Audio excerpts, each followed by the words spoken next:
Buonasera, iniziamo le interviste dopo la partita eccezionale disputata qui a Montecchio Precaccino con Marco Zanfi, portiere del Hockey Club Montecchio, forse quello che ha sudato di più ma che ha corso meno. Esatto, è stata una partita veramente impegnativa per tutta la squadra, perché anche i miei compagni hanno difeso fino all'ultimo su ogni pallina.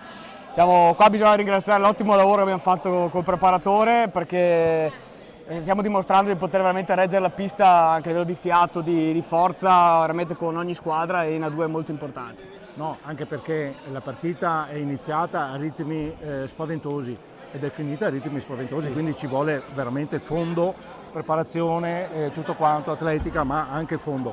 Comunque ho detto prima un ottimo spot per questo sport, perché due formazioni che si affrontano così a viso aperto, che danno fondo a tutto, è uno spettacolo vedere.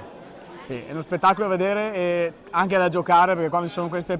Chiedo, vi sta stretto? Io ho visto che vi siete abbracciati tutti quanti, quindi forse quello che più calzava questa partita intensissima. Sì. Ovvio, per quello che è stata la partita, niente da dire, è un risultato più che giusto, veramente giusto. Poi ovviamente noi dovevamo rifarci la partita iniziale, la falsa partita col Correggio, e dobbiamo dimostrare che qui a Montecchio non si viene a fare una passeggiata. Pista bollente. Esatto, pista bollente, e quindi diciamo, noi siamo veramente contenti, anche peccato abbiamo avuto un'occasione alla fine anche però quello non deve essere il nostro rammarico, ma dobbiamo essere contenti di quello che abbiamo fatto una gran bella partita, tutti quanti, dobbiamo continuare così.